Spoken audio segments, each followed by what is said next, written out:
Good morning and good afternoon, depending on where you are. Welcome, everybody. Today, we're going to have a really awesome topic, which is about how to get your deals funded.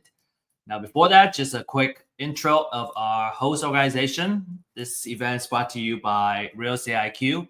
And one of the core products that we offer is off-market motivated seller leads, as you see here on the upper left. And what you're getting is fresh leads that are mined directly from courthouses. And one of the biggest kind of motivator is the pre-foreclosures, where the homeowner is extremely motivated to sell their house, or else they're going to lose it at the foreclosure auction. And so as investors, we have a couple of different ways of working these leads and convert them into deals. And if you stay tuned on our classes and series, we're going to teach you how to convert those as well. All right, so let's move on here. A quick disclaimer that all information presented here are of the opinion of our speakers and presenters, and we don't offer investment, financial, or legal advice. Now, without further ado, I do want to invite our guest speakers on stage. We had them up here on our Ask Me Anything AMA series not that long ago, and learned a lot from them on how to find deals and get the deals funded, right? Kind of from a general idea sense. And today we're gonna invite them back and welcome Randy and Tamela. Good morning. Good morning. We're really excited to learn from you on the different funding sources and how to structure the deals and get the deals funded. So without further ado, the stage is yours. Thank you. And I'm turning it over to my main funder right here. Steve, I'm going to address residential funding today because commercial is a whole different bag. But make no mistake, cash is king when you want to do these deals. If you're in control, you have the funds, you can close when you get the title commitment. There's no hesitation. You may not, if you know the neighborhood that you're in, you may not even require an appraisal to confirm. Let's talk about an industry standard, though. If somebody has been around investors for a while, they hear about the 70% rule. And where that comes in is you want the purchase price, your closing costs, your carrying costs, which are an important feature a lot of people don't take into consideration. Every month that it takes you to do that project, you have carrying costs of interest accumulating, you have insurance, and you have taxes. Even if you're not paying the taxes right now, you still have to consider in this formula, take your purchase price, your carrying costs, your closing costs, and your selling costs. Because when you go to sell that property, you may have a realtor who's putting it on the market for you. You may be doing it yourself, but there are still costs involved in the sale. The 70% rule basically says when you take all those expenses into consideration, that you should be at 70% or less of the selling price, what they call the ARV, the after repair value. So first, cash gives you total control over it. You're not depending on a third party to go through all of their due diligence, which for somebody relatively new is probably a good thing to have. Another set of eyes on the transaction that can bring up the fact that maybe they didn't include the carrying costs when dealing with this. Another thing is, where can you get money if you don't have the cash on hand? One book that I'm reading right now recommends looking at a HELOC, HELOC, which is a home equity line of credit. If you've got a lot of equity in your house, you can go to a bank, a credit union, a number of places out there will do home equity lines of credit. And that is a way of, again, you controlling the ability to make the purchase. More common in the industry is what's called a fix and flip loan. Fix and flip loans are for people that do not have the cash or do not have the ability to draw the cash from their own equity. Fix and flip loans, the lenders are looking for all of the things we just talked about. If you're going to a lender for a fix and flip loan, they want to know what the purchase price is, what the rehab costs are, and what the after repair value is. Those are three numbers that are very important. The other thing that doesn't have to do with the numbers is your credit ability, or in this case, another number, your FICO score, your credit scores. Some fix and flip lenders will lend more or less depending on how high your credit score is in. For instance, if your credit score is 720 or above, they will give the maximum loan that they offer in the market. If that same scenario is there, you found the property, it's a good deal, your numbers all make sense.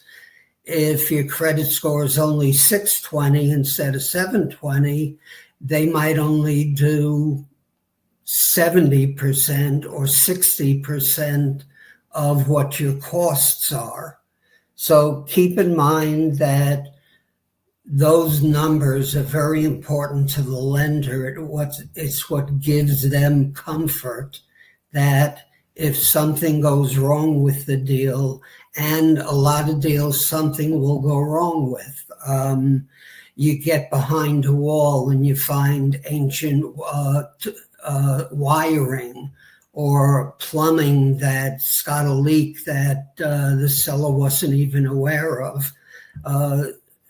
There are problems that exist during the rehab phase, and you and the fix and flip lender want to make sure that if these jump out of the wall at you, that you have the ability to handle them.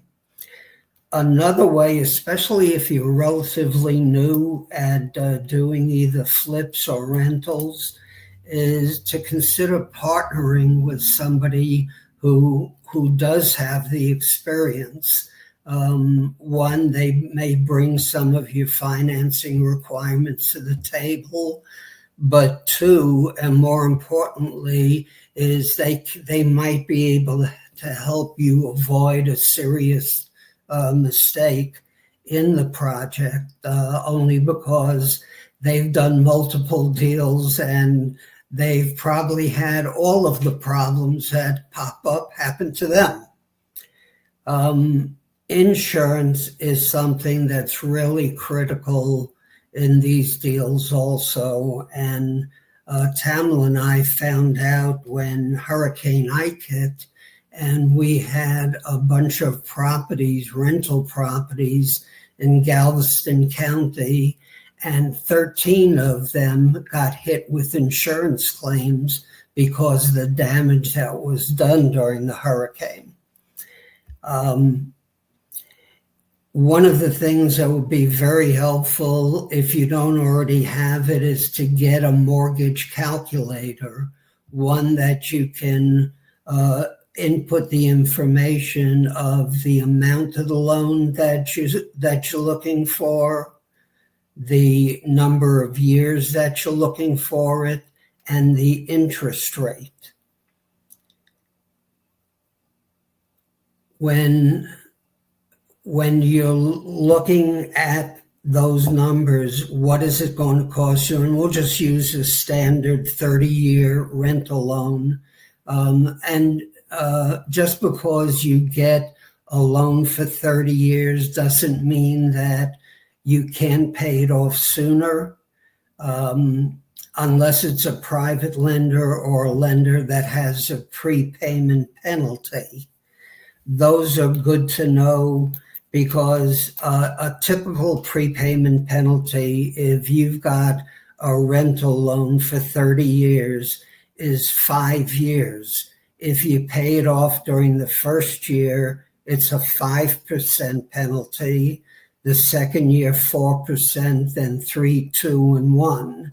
So you want to know what that penalty is, just in case you decide somewhere down the road that you're going to sell the property, or that you're going to refinance it because rates come down some. We've run into situations that when we buy a property to rehab and flip, sometimes it turns out being a rental property. And sometimes when we were planning on renting out a property and keeping it, we've ended up selling it. Being flexible is good, because you don't know what the market is going to bring you. We had a very interesting situation where a lady and her mother were living in a property, and they owned it together. And when her mother passed away, she paid off her sister's interest in the property. When we put a contract to buy it, with our intent was to rent the property after we fixed it up, it turns out that her sister had put in a claim for half ownership of the property, even though her sister, the one we were dealing with who owned the house, had paid her off her interest in full. This was a good lesson in patience for us, because it took 2 years for title to be vested in her name. It cost them a lot of money and lawyers' fees to fight each other. But we finally got the property. We had kept it under contract for the whole 2 years. And just as we were about to get started working on it, somebody saw that the for sale sign in the yard, contacted us, and bought the rights to it from us for $76,000 more than we had it under contract for. So patience is a virtue in dealing with this, especially if you want scalability. Scalability is gradually building up a portfolio of rent houses. I had a client early in my career whose goal was to own 10 houses free and clear by the time he retired, and son of a gun did it. I ended up financing around 7 of those houses, put them on 30-year loans, but he had the patience and he took care of the properties, and he was able to retire very early because of an idea that he had. One of the current phrases in the market is BRRRR, B-R-R-R-R, which basically means buy it, rehab it, refinance it, and do it all over again. They're talking about using the equity that you create in the deals that you make, and just building up a portfolio by continuing to do that patiently. Another thing that we have found out is that it really makes good sense to do a good job when you're rehabbing a house. The better job that you do during the rehab, the less issues you're going to run into with HVAC breaking down or electrical. We renovated some historical homes, and they still had the old knob and tool spool electric.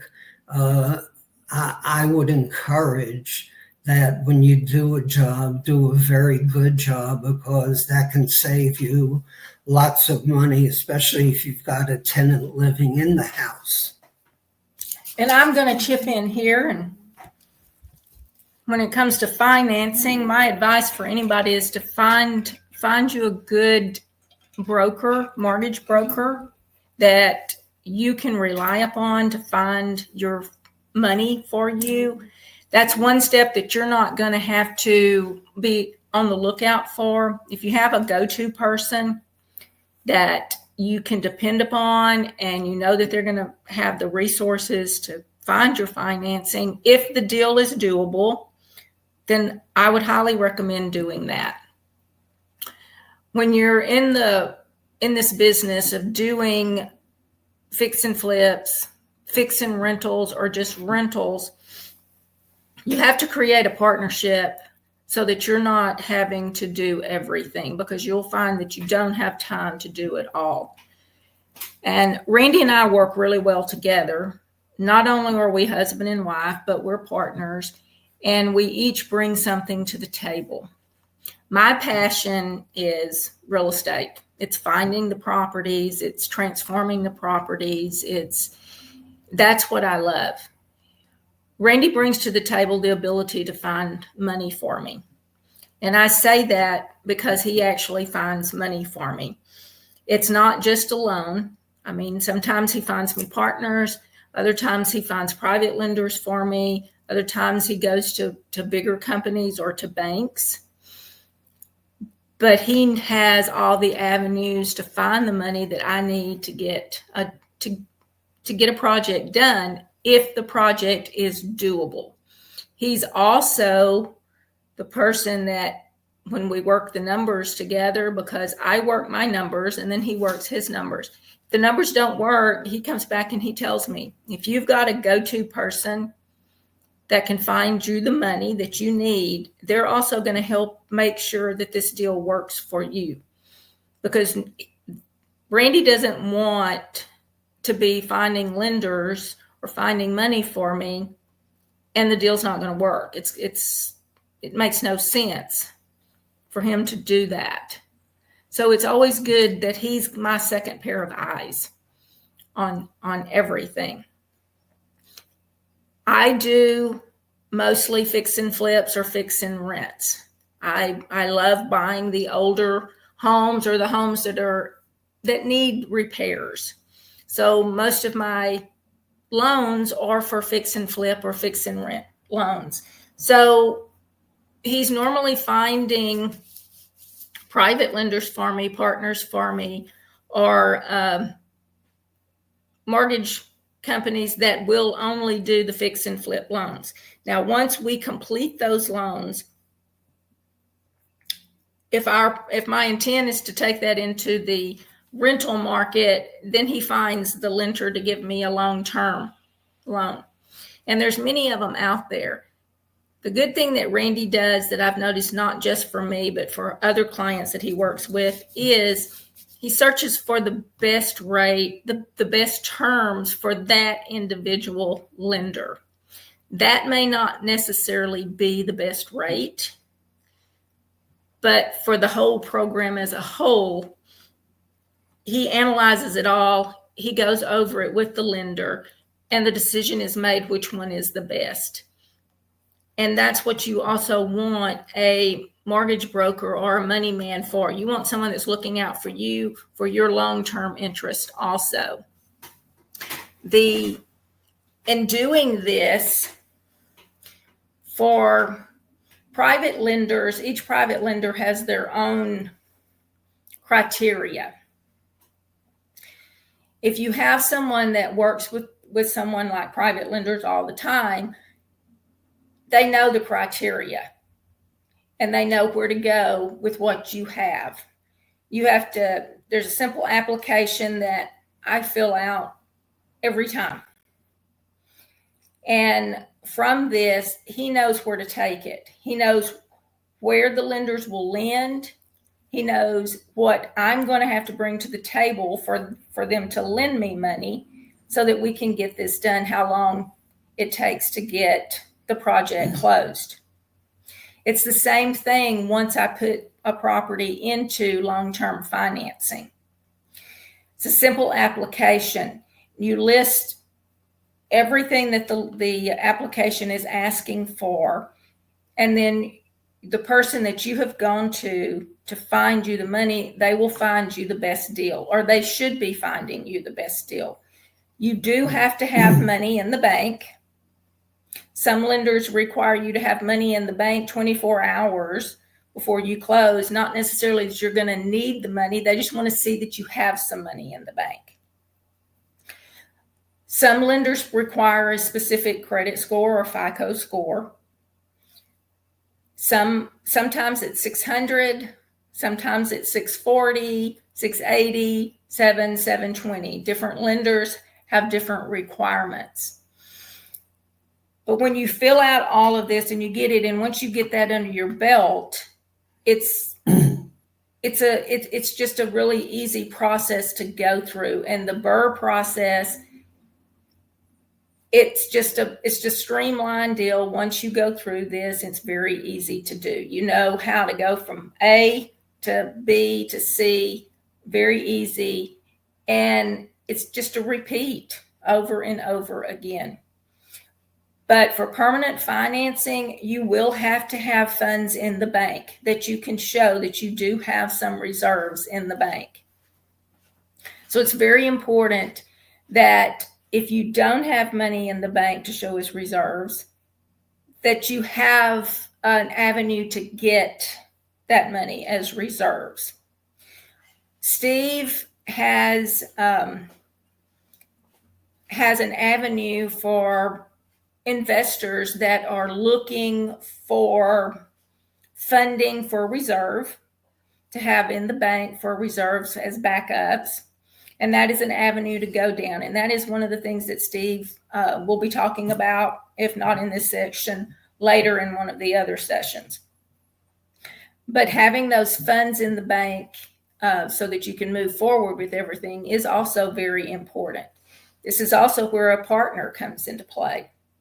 If you don't have the reserves in the bank, then a partner may be able to have the reserves there, and you work out an arrangement with your partner, and that's a decision between you and your partner. But then you can go and use that as your reserves to get all of these loans funded.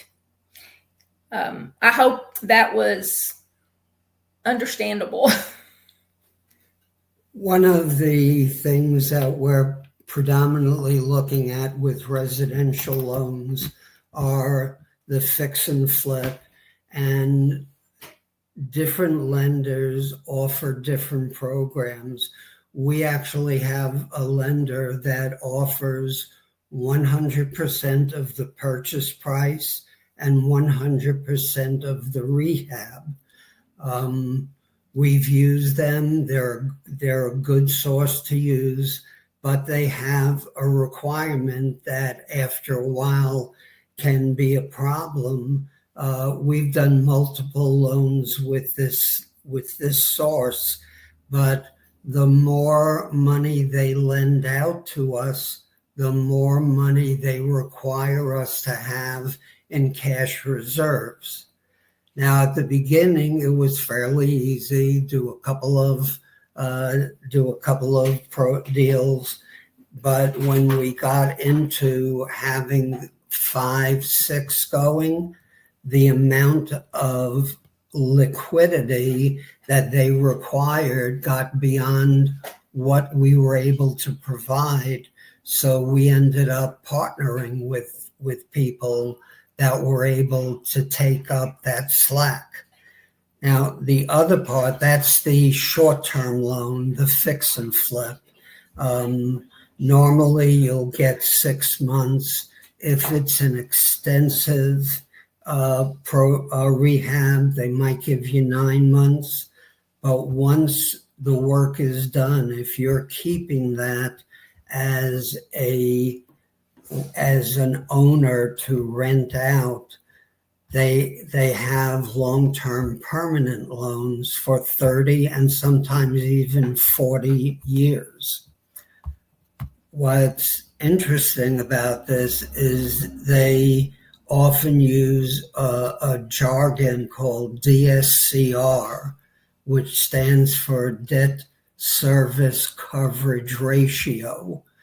Basically, what that means is if your mortgage payment is $1,000 a month and the DSCR requirement is 1.2, that means that your rental income has to be at least $1,200 a month, 1.2 times the amount of your mortgage. Different companies do different DSCRs. The more conservative ones might require a 1.3 or a 1.35. We actually have some lenders that go 1.0. In other words, if you've got a rental rate of $1,000 a month, your cost on it can be up to $1,000 a month. So keep in mind that there are a number of different options out there. And while one may work better if your goal is to do the least amount of cash out of pocket for you versus the best rate that's out there.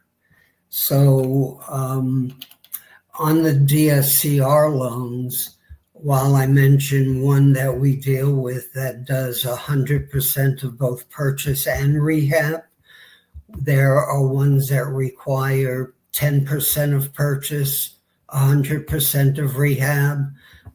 We actually have one that requires 20% of all costs for them to do the loan.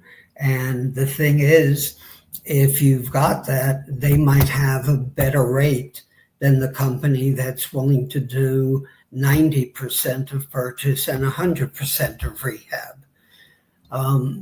Another thing that Tamela alluded to when she was talking was we are working on something called group funding, where we put together a fund that can do loans for people, and we would be in a position to cherry pick the loans, decide which ones are safest to do. But we are going to be putting out an invitation for those of us who want to take part in that fund. Just let us know. You can take part by funding one deal that's brought to you that you're very comfortable with. You may decide that you don't want to put in enough money to fund a whole deal, but maybe get involved in group funding where maybe 2 or 3 of you put up the money and split the interest income from that deal. So keep in mind the 70% rule. Especially if you're relatively new, have another set of eyes looking at what you're doing, and that might be just as a consultant, it might be as a partner. But at this point, if you have any questions, love to throw open the mic. Steve, anything that you'd like to add?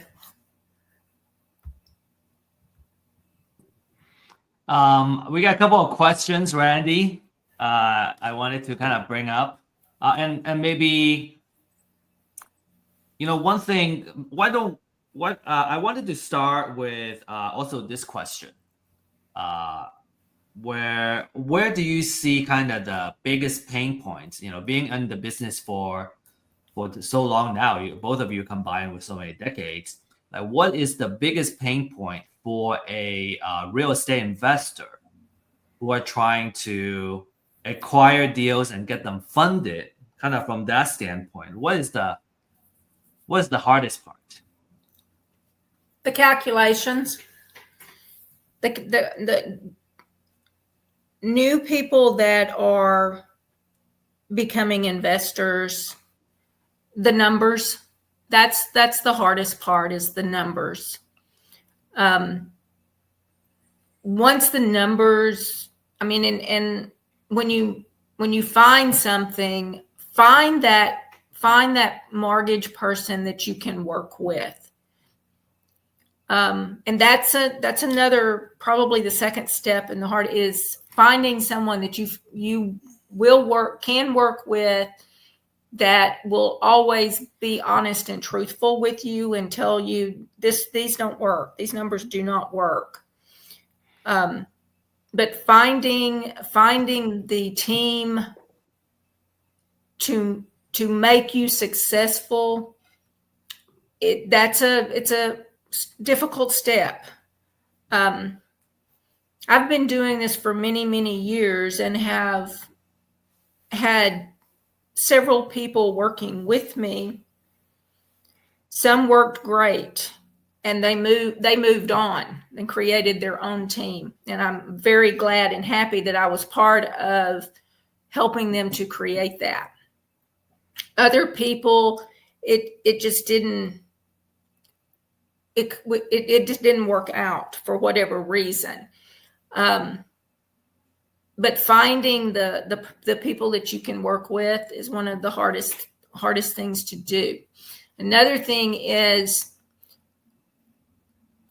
having the expectations of, I do not have to have any money at all to do this, is incorrect. You don't have to have all money, but you do have to have some access to some funds, whether they be your funds or partner or a line of credit, but you do have to have some funds to get financing for these deals. In our situation, we've had funds, and then, like I said, we've got 6 projects going on.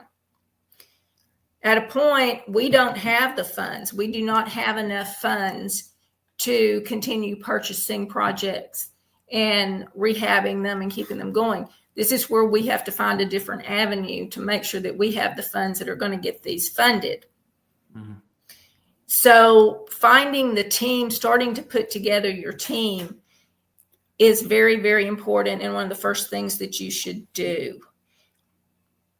After that, filling out the app, don't be afraid to fill out an application. Don't be afraid to just do it. Just go do it, and don't become discouraged if it doesn't work out, because everybody that, if you're told no, look at it as somebody is saving me from a bad deal. That's the way I look at it. So making sure that you have a source for reserves or money's in the bank. And when I say money's in the bank, it's got to be money in the bank. Cannot be stocks or bonds, cannot be from a retirement account. You can't have a CD. If you've got CDs in the bank, that's good, that's wonderful. Go get a line of credit from your bank with them, because the CDs, the way they look at that is that that's not cash, available cash. It's not liquid. So use that CD as for a line of credit. Your bank will give you a line of credit if you have CDs in the bank. So having the availability of cash is one thing that is never really taught to investors and told that they have to have that ability. The more projects you do, or the bigger projects you do, the more cash reserves you have to have. These are things that you may not know until 2 days before you close on the property, how much cash you have to have in the bank. So having the ready availability of someone that you can partner with that has the cash reserves, or a line of credit, or as Randy was talking about, with a HELOC. These are the best things to start to know from the beginning so that you are prepared. Once that is done, it's a numbers game. After that, it's a complete and total numbers game. There will be an appraisal done. Either the lender will do an in-house appraisal or they'll hire an appraisal done. That appraisal is going to tell you whether or not they're going to do 100% or what they're going to do. And one of the things that I've realized over the years is accept it, because the lender's not going to change it. No matter how bad you think that appraisal is, they're going to go by that appraisal. So you accept it. You accept the terms that they're giving you after they've gotten the numbers, or you let it go and move on to something else. But finding that person that you can rely upon and go back to every time, that is a very, very important step, and it will make your investment life much, much easier, because this person will get to know you. They'll get to know, they pretty much will have an application on hand. So when you call them or email them and tell them that, hey, I've got another house under contract, get me the money. If you've worked with them several times in the past, they already have pretty much everything on you. So it's not like you're filling out an application every single time you're wanting to do this.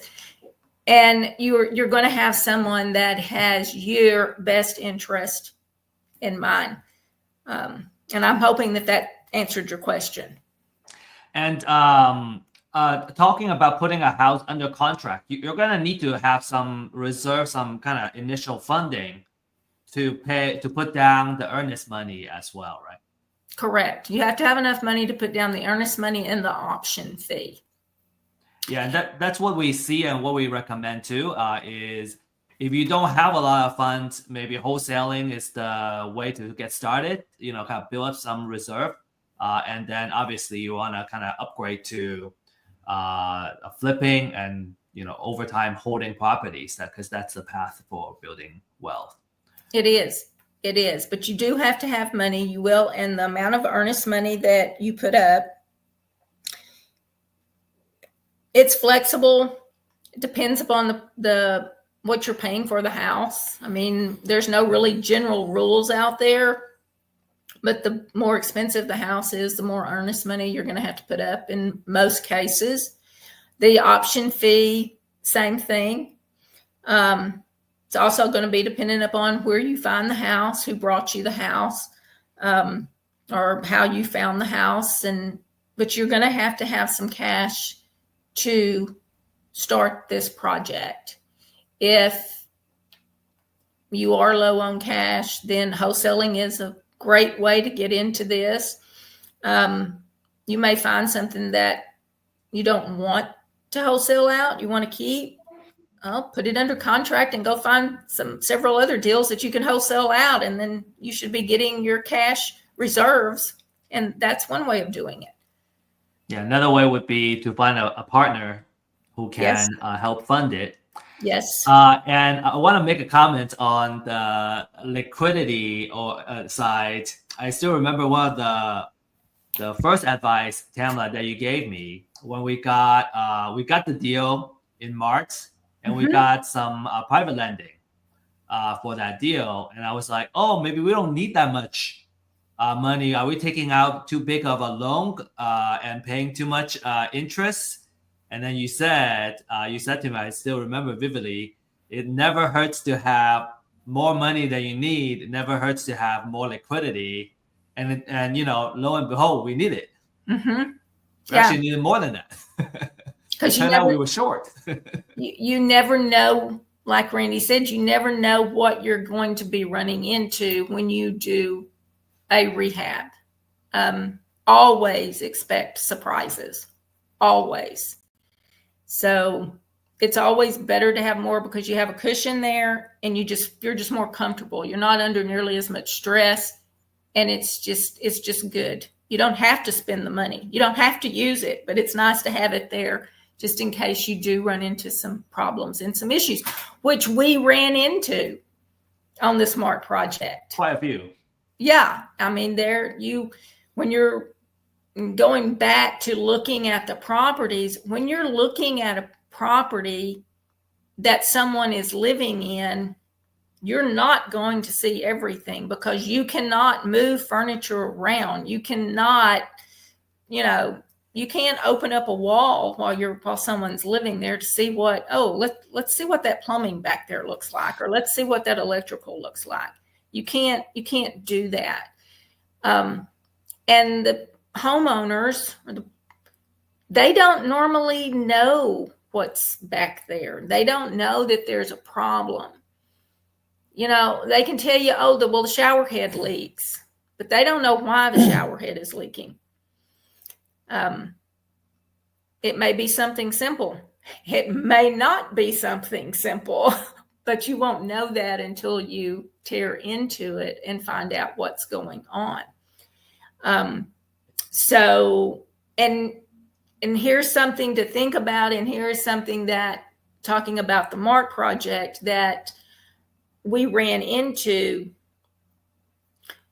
that people don't think about, and that is the kitchen cabinets that were in the house they needed a few repairs, but they looked perfectly fine.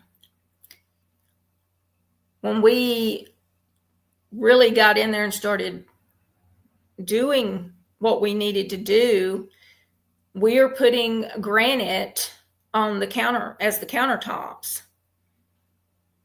The cabinets were not strong enough or reinforced enough to hold a slab of granite. It was flimsy. Yes. So we had to make a decision. Okay. Are we just going to, put something lightweight on here, or what are we going to do? Because of where the selling price is, where we're planning on selling this house, we knew we had to use granite or quartz or something like that. We made the decision to tear out all of the kitchen cabinets and to rebuild, have custom built cabinets put in.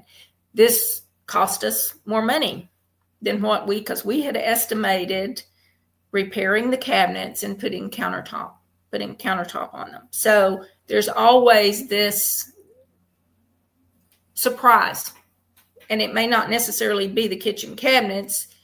Like I said, it could be the leak in the shower, and you open it up thinking it's something simple, and it's not something simple. We've got some major problems back here behind the wall. So it's always good to have a little more than to just have just the amount. Yeah. Because your lender, once your lender has done that loan and has provided you with that money, the chances of that lender coming back and loaning you more money, there's a 80% chance that they're not going to. So that's why you need to be prepared to have a little more. That's why you need that cash reserve, because it's harder to go back and ask your lender for more money. So that's something that you should remember with and have that cash reserve. Always be prepared. Steve, one of the things that I always recommend is having, after you've gotten all of your rehab numbers set, is have another figure in there as a contingency amount. Maybe 10% of what the rehab is going to run, But if you've got that in there, if you don't need it, that's wonderful. But as we found out, if you get that surprise with the cabinets, that money is already in the budget, and you're not trying to figure out, do I have to come out of pocket the difference? Do I have to go back to the lender for the difference? Do I have to refinance the whole project to make it work? So I strongly recommend a contingency fee. One other thing that's not totally about numbers that I want to throw in, there is a general belief in the investor market that you will not find deals that are listed on MLS. There are lots of good ways to find deals: Driving for Dollars, Real Estate IQ, personal recommendations.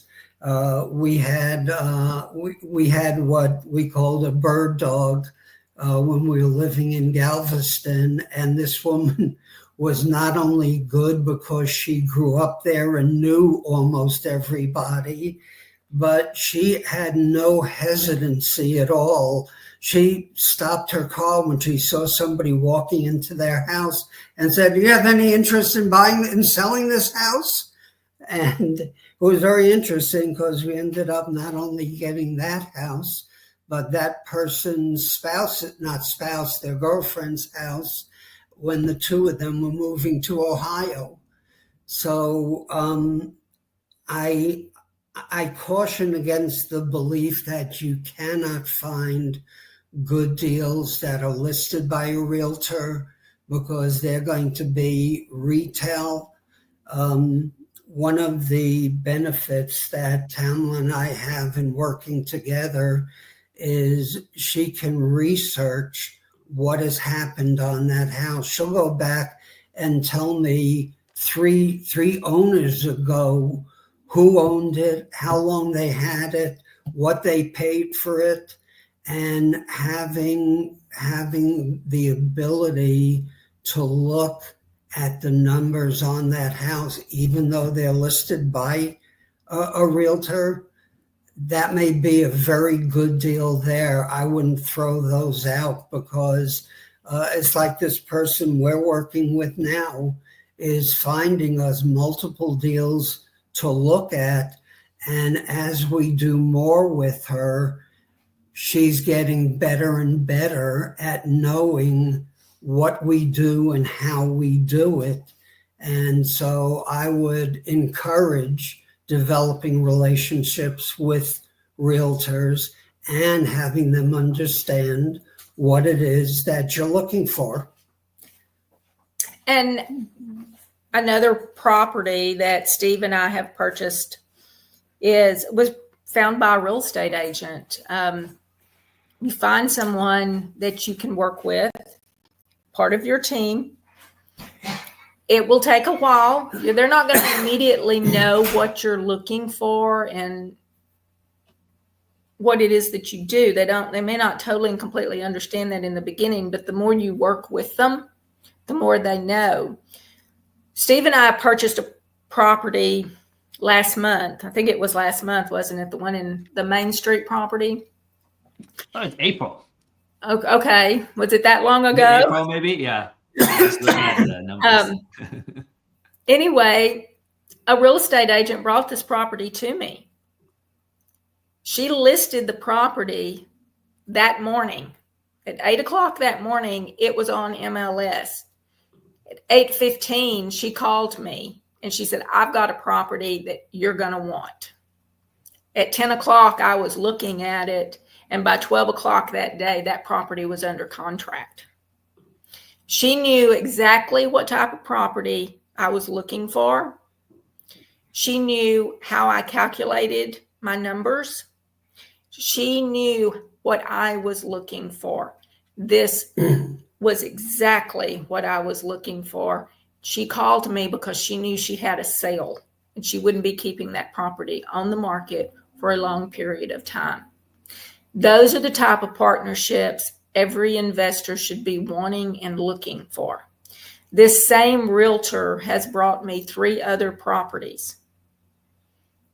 Those properties, 2 of them we've put under contract, because I am the first person that she calls when she finds something that she knows I am looking for, because she knows I will buy it.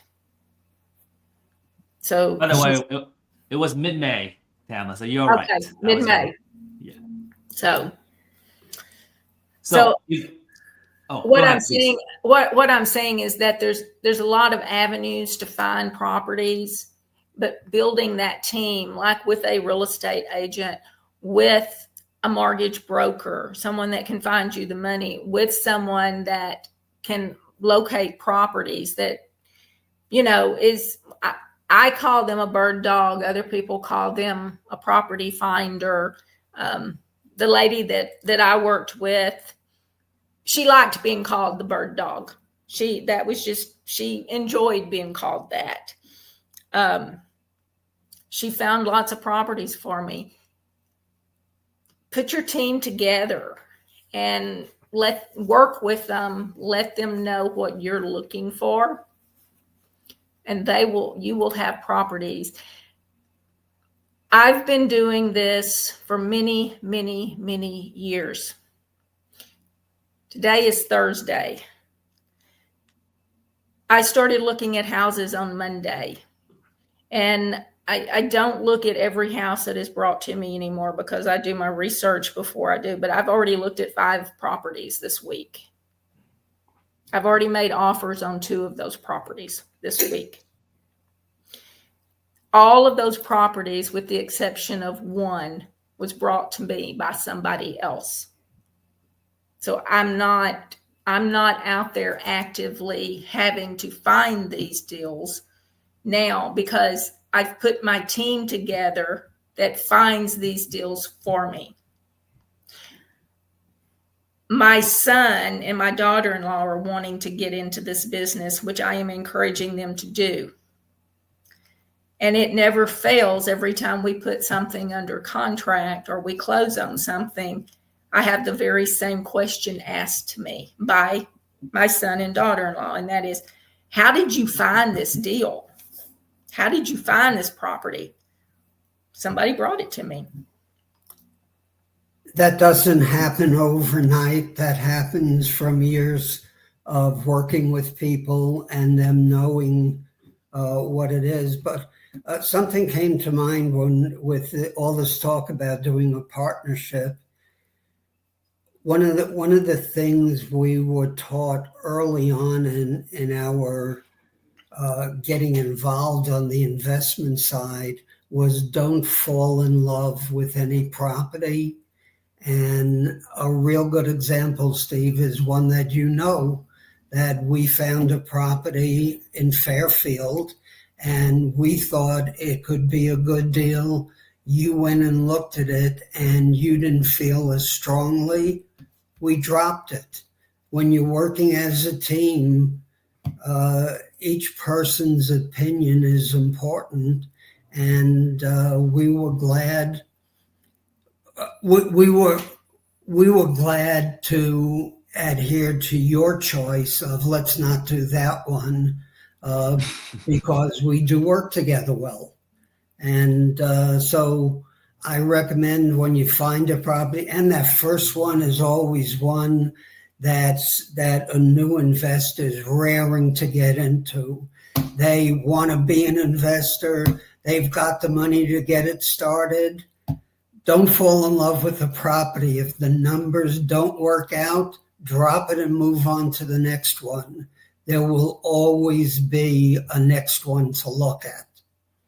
And I'm going to throw this out. I haven't discussed this with Steve. So, Steve, this is a new one. Okay. Steve and I work in a specific area, and we've got our circle on the map.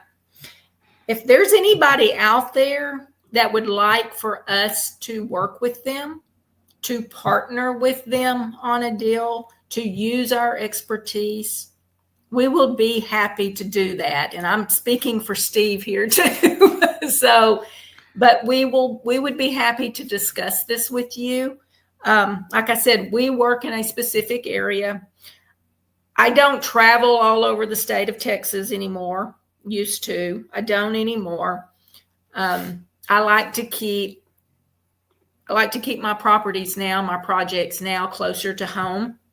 And I think Steve is also like that, because that's our circle of properties that we want to invest in. We've kind of decided on where that will be.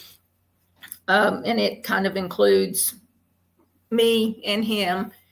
So if there's someone out there that has never done one before, or has done one, and they would like second eyes, third eyes on the project, and need a partner per se, I'll say that,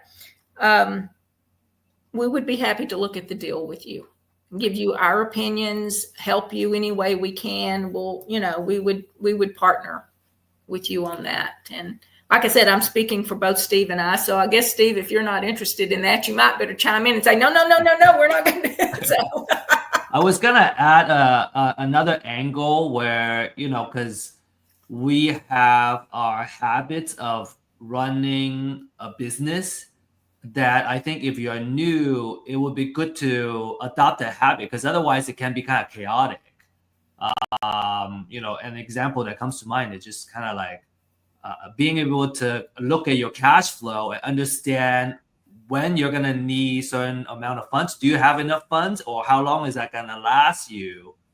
That's just the first thing that comes to mind. And just kind of being able to constantly understand that immediately helps with kind of eliminates a lot of unnecessary stress.